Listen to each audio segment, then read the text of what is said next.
Hi, everybody. This is Ruta Lee, and you're listening to TV Confidential.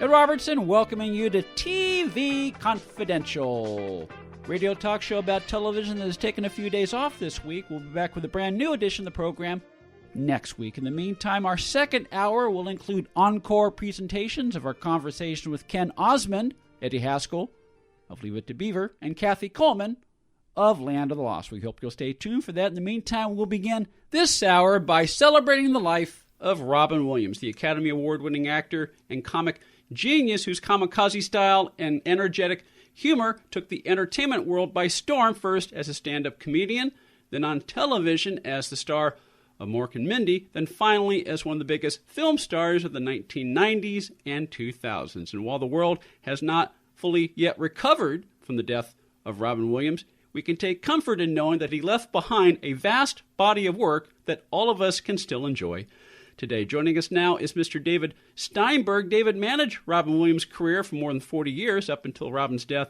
in August 2014. He is also the executive producer of Robin Williams' Come Inside My Mind, the critically acclaimed documentary from 2018 that is just one part of an astonishing new collection of vintage Robin Williams material that we will tell you more about in just a second. But first, we began our conversation by telling David, I grew up in San Francisco. I was born in the city. I actually lived about 6 blocks away. My parents' house was about 6 blocks away from the Holy City Zoo. Oh. So, like a lot of San Franciscans, I've always felt Robin was one of ours. Yes, exactly. I understand that. A real homer, a hometown boy. Very much so, very much so. And even up until the end, when the Giants had that nice stretch earlier this decade, you know, Robin was there doing his thing with Billy Crystal. And even when the camera wasn't on, Robin would go to as many games as he could. Yes, and never understood anything about it. He was the guy that, as Robert Klein used to say, he was the guy who used to wear socks with sandals. You knew he was a soccer guy, not a baseball guy. Yeah, but because baseball is like too slow for someone with Robin's brain to absorb, because there's just so much he could process ordinarily. You know what? But Robin liked lonely things. That's how he relaxed. He used to ride 40 miles a day on his bike. He used to love to cross-country ski. You know, stuff when he was alone, that's when he processed.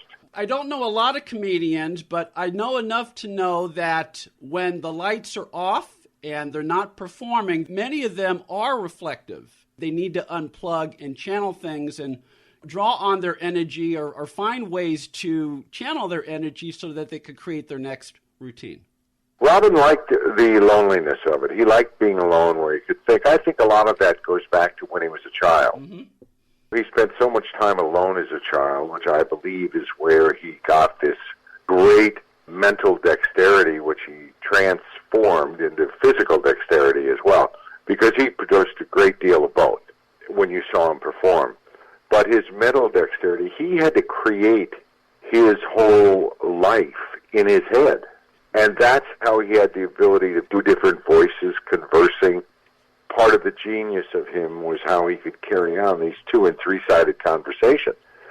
And I think that started out as a kid, out of necessity. He loved toy soldiers. He loved to study the military. He loved figuring out strategies and stuff. Robin, anyway, I forget what the original thought was but I stand by my answer.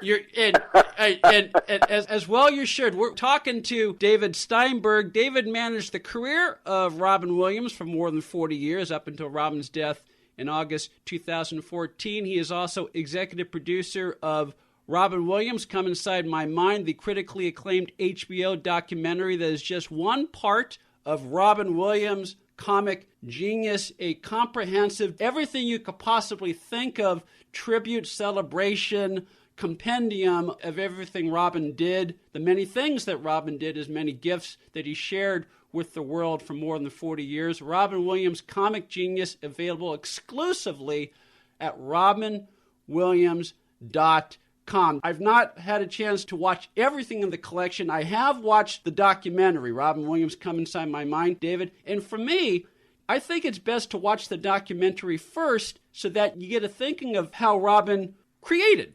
And when you get a sense of how Robin created, you can then go back and watch the various, the Mork and Mindy shows, the stand-up routines, so you can appreciate how he did things. I think you are 1,000% right, and it's one of the reasons we wanted that to come out first, and then we wanted the collection to come out, because then you can see how he put this skill set to work. And I don't know how much he put it to work or how much it happened just by accident. One of the takeaways in the documentary is, I forget which concert you're talking about. I think it's the one he did in New York around 86, 87. It was the first big, it was sort of his comeback, so to speak, No, there was never a comeback. It was live at the Met, I believe you're referring to. Okay, well, you tell the story about how you and he worked together on that routine, and yet there were things that he did in the moment that you were astonished where they came out of. Robin and I spent about 3 or 4 months on the road. Of him doing the show and changing the show. I would look at certain things and take some notes during, the performance, and we'd talk about maybe if that weren't there or this worked here, or how we could turn this into telling a real story about the progression of his act and life and to where he was. And then he went to work, and he was able to plug in new things, so you never thought he was thinking of something new. You know what I mean? Or you never, it was just, these things flew out of him, but he was able to shuffle that deck in his head and make it all make sense. We spent, I don't know exactly, 3-4 months on the road creating this. He was creating the show. I was standing by holding his coat. But he created this show. We went in and we taped 2 nights at the Met, which was unbelievable. And after having spent 3 or 4 months on the road, he did 20 to 25% of new things I'd never heard before when the cameras were rolling. Because they were coming to him in the moment, reacting off of what the audience gave him, what the audience was responding to, that sort of thing? Absolutely. That's it in a nutshell. And the other thing that's important is he liked that tightrope. He had no fear of experimenting. That drove him. That was his adrenaline. He loved it. Loved the tightrope of it. He loved the tightrope of it, but in the preparation part, as he's working out the skeleton of the basic routine that he would perform at the Met that night, did he write things down? Did he work off and out? No. It was all spontaneous or in the moment, huh? Yeah. I would take notes of each thing every night, and then he'd look at the notes. But Robin was never building a show, really, like other comics would write out a show. Mm-hmm. He was out there every night to entertain the audience, and wherever, you said it perfectly, wherever that audience took him, he would enjoy the journey.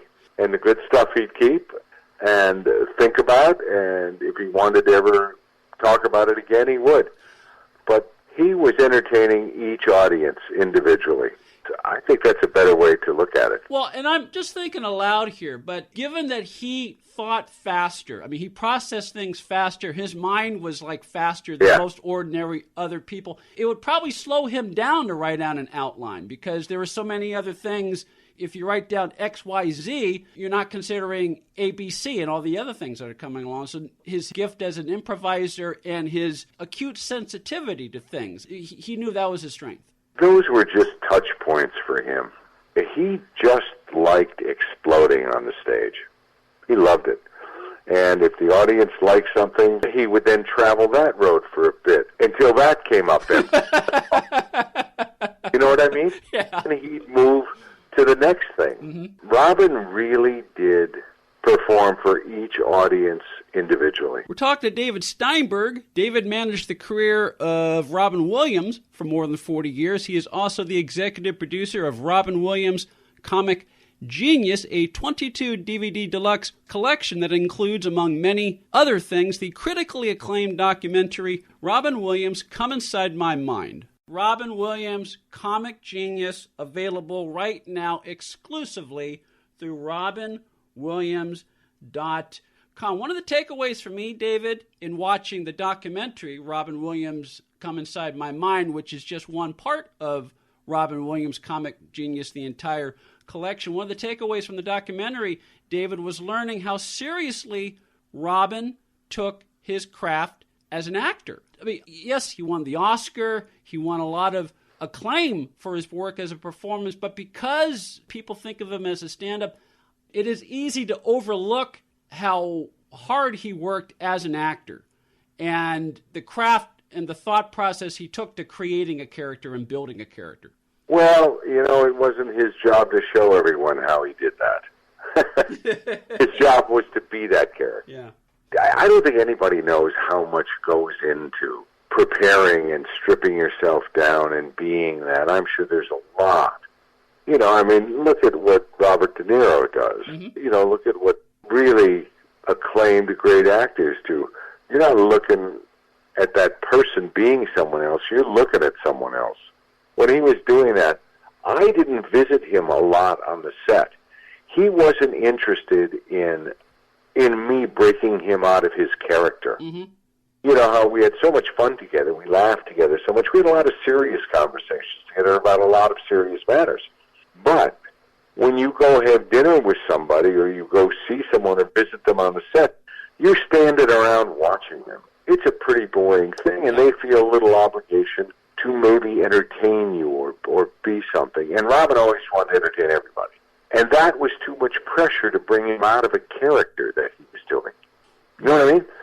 So we knew without saying it that, why am I showing up? I talked to him on the phone and show my support. Occasionally I would show up. I probably showed up on almost every movie at least once for a day or two, sometimes more. But to give him that space to be that person. He studied the art of becoming someone. What did Robin look for when he considered a part? What did Robin look for when he decided to become someone, whether for a dramatic film or a comedic film? A character and a story. As simple as that? I think that's what everybody looks for. Yeah. A character and a story. Now, there's more stuff I'm sure that actors look for, but doing a film is a really personal thing. Mm-hmm. Robin loved to work with great directors, and he worked with a lot of great directors in his career. But Robin liked the help. He liked direction. He liked input. He wasn't afraid of input. A lot of performers are afraid of input because they think it doesn't make it their own, I guess. Robin never let anyone overtake, but he did like people to direct him. Unless he didn't agree. On some shows when they wanted him to do a certain thing, if he didn't agree. Okay. He was pretty open about it. No, I can't. I'll do one for you. I need to do one for me. I need to be who I am doing this. I need to arrive there myself with your help. We're talking to David Steinberg. David managed Robin Williams' career for more than 40 years. He is also the executive producer of Robin Williams' Comic Genius, a 22 DVD deluxe collection that celebrates all aspects of Robin Williams' 40-year career in film, television, and stand-up comedy, from his uproarious turn on Mork and Mindy to his legendary HBO stand-up specials, his numerous appearances on late-night television, and everything in between. Robin Williams' Comic Genius is available right now exclusively at robinwilliams.com. I'm not an actor. I'm just someone who talks to actors on the radio, but there's a point that once an actor assumes the part of a character, at some point he or she knows that character better than anybody else, and so while they will always be receptive to ideas, if their instinct says, I think we should do it this way, they've earned that right? You bet. Yeah. You bet. Making a film is really a collaborative thing. Mm-hmm. Standing up and doing what Robin did is not collaborative. No, stand-up itself is not collaborative, but the way a performer such as Robin worked, as we talked about earlier, the audience is really much a part of that act that night because he responds to what they're reacting to, and that speaks to what a great listener he was in every phase of his career. Yeah, absolutely. He listened, and then he spit out a response. Robin was doing a command performance in London once for the Queen, and we had discussed the thought of working over there a little bit in a few clubs, like the week before he performed for the Queen. So naturally we had some thoughts about what might work, and then it was about how do you make it a little more English so they use the right phrases to get the response you want. Because it's different vernacular, I guess, is the way you'd say it. Yeah, well, you want to make sure that your routine translates well, so to speak, so that your audience in the UK gets it. I understand it. Yeah. I understand. Yeah. So, anyway, we went over there, and I had the producers put us into, I don't know, I think I arranged 3 or 4 comedy situations, like comedy clubs. That's what I asked for. So Robin could go in, you know, as I mentioned earlier, how he would take direction from the audience, you know, and find his way based on their response. So he and I put together a little list of some things that would be a place to start. We get in this big white Rolls Royce, and we drive all the way out to London. We go to Windsor, where the castle is, and we drive up to a place, and then we walk into it was huge. We walk into this place, and it reminded both of us of Caesar's Palace. It was 1,300 seats, built down into like an amphitheater, indoors, and it was totally filled with English farmers, all dressed up like they were going out for their one night. And I don't mean that in any kind of demeaning way. No. It was a bunch of people who lived an hour and a half outside of London. So it wasn't a cosmopolitan young group. It was guys and their wives coming to this thing. So anyway, the performer, the headliner, was Lenny Henry, who was a fantastic comic performer, good entertainer. This is not one of those communicating rooms like a comedy club is. Yeah.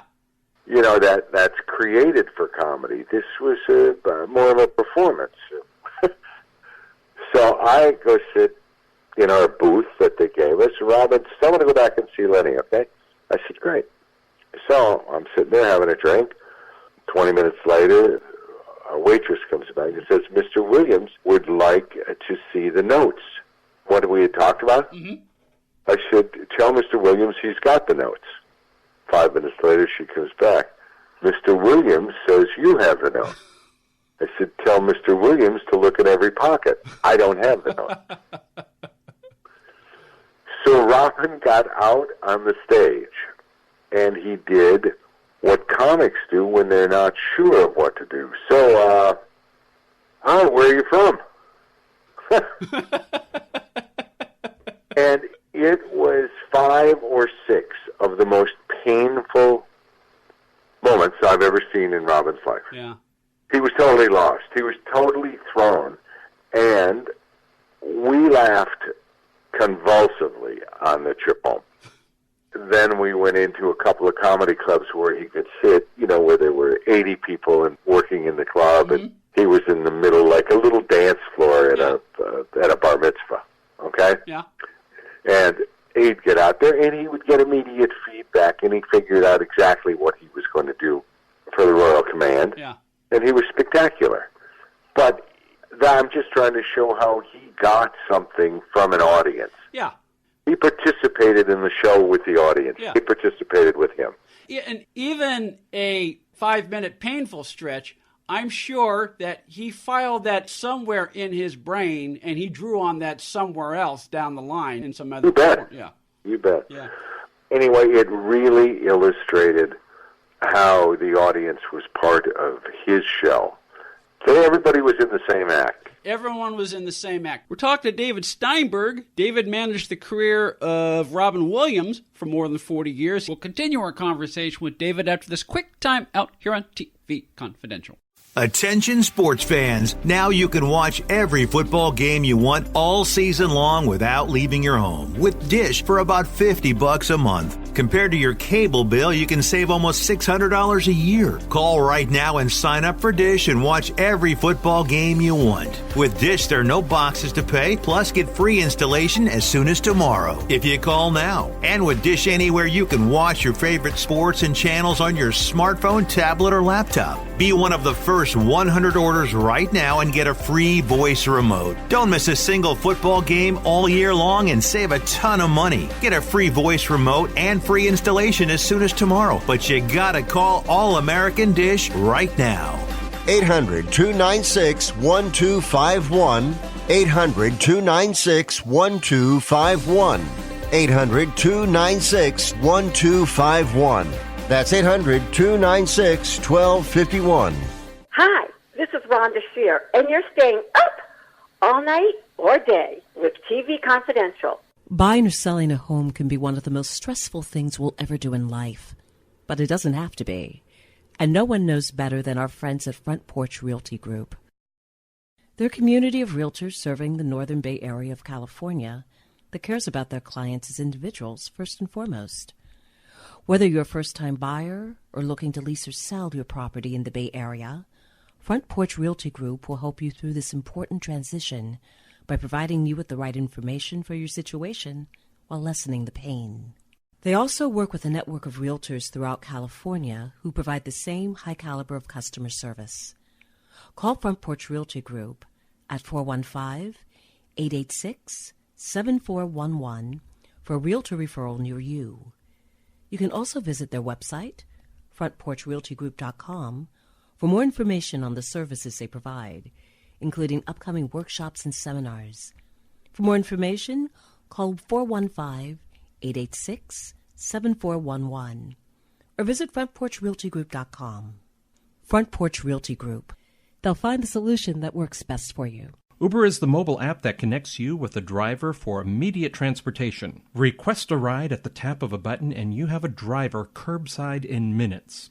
You can choose to be driven in a black car, SUV, or you can choose UberX, the low-cost Uber for a ride in a hybrid or mid-range car. Payment is seamless and cashless, billed to your card on file with no need to tip. Enter the promo code TV Confidential after you download the app to receive a free first ride up to $20. For more information, go to get.uber.com/go/TV Confidential. Hello, this is Kirk Bolville, and you're listening to TV Confidential. My name is Robin Williams. For those of you on acid, this is a Frisbee. Be afraid, be very, very afraid. Ed Robertson, along with our guest David Steinberg. David managed Robin Williams' career for more than 40 years. He is also the executive producer of Robin Williams' Comic Genius, a 22 DVD deluxe collection that celebrates all aspects of Robin Williams' 40-year career in film, television, and stand-up comedy, from his uproarious turn on Mork and Mindy to his legendary HBO stand-up specials, his numerous appearances on late-night television, a comprehensive collection of Robin's USO shows from around the world, plus rare, never-before-seen footage of Robin's early stand-up career, and everything in between. Among the highlights of Robin Williams' Comic Genius is Robin Williams' Come Inside My Mind, the critically acclaimed HBO documentary that features interviews with Williams' first wife, Valerie Velarde, Pam Dawber, Robin's co-star on Mork and Mindy,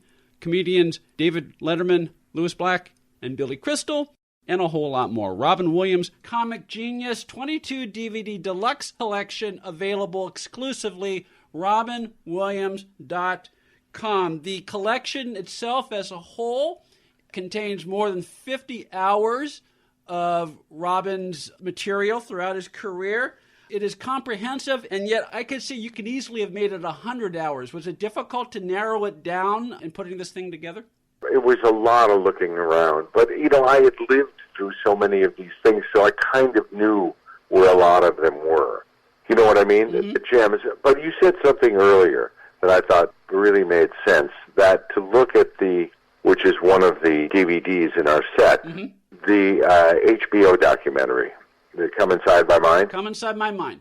And when you watch that, and then you watch some of his guest appearances, this is a compilation of a lot of guest appearances, as well as concerts, that he would do the Johnny Carson show, on Leno, on, in different areas, on award shows, on talk shows everywhere. So you get to see what's talked about in Come Inside My Mind in terms of his creation process.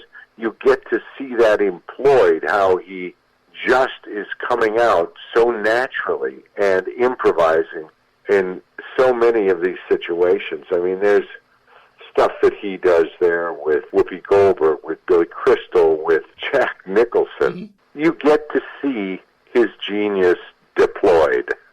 Yes, you can see his genius deployed over 22 DVDs comprising more than 50 hours of vintage Robin Williams material. Robin Williams Comic Genius, available exclusively RobinWilliams.com. David Steinberg, our guest, managed Robin's career for more than 40 years. He is executive producer of the Robin Williams Comic Genius DVD collection. Was there one find, David, that's in the set that you're particularly proud of, that you were able to track down? I'm really proud of it and so lucky to have lived it.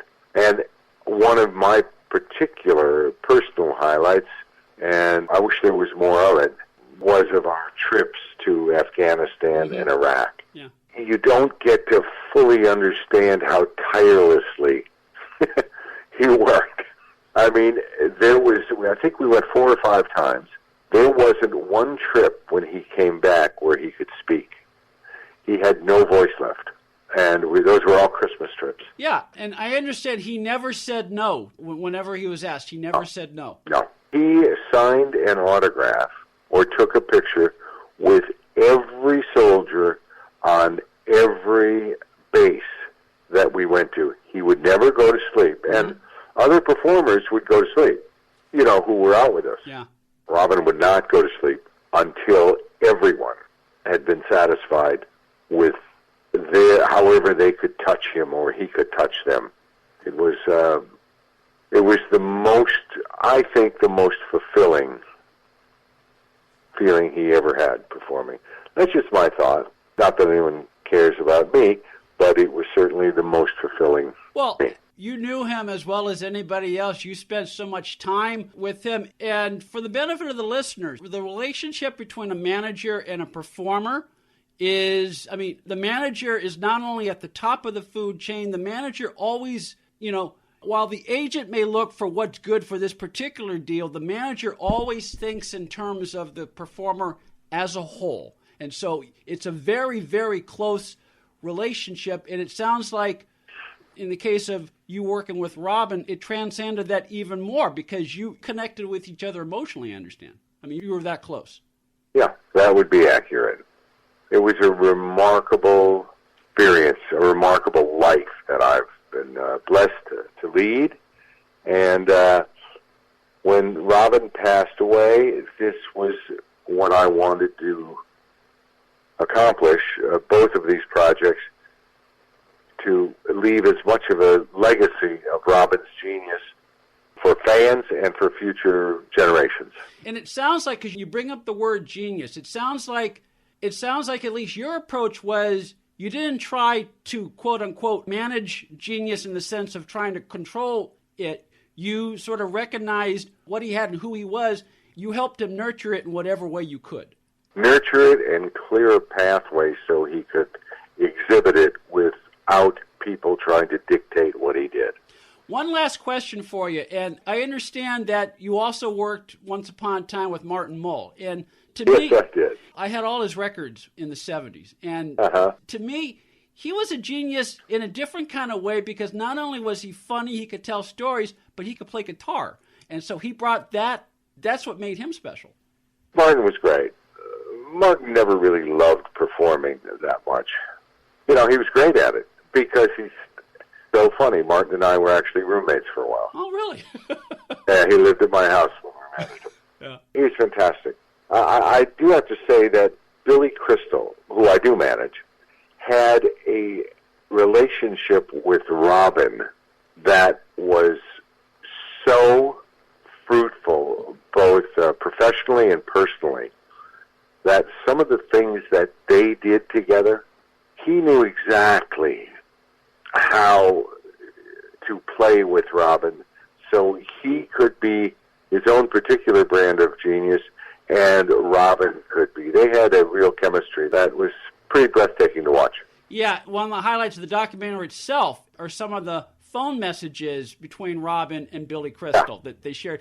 And this is the other thing. I don't think I asked you this. What is so cool about the documentary is Robin pretty much acts as his own narrator because you came across archival audio of Robin giving interviews for, I think, Playboy magazine. That was Marina Zenovich who came across that. I don't know which of her staff came across it.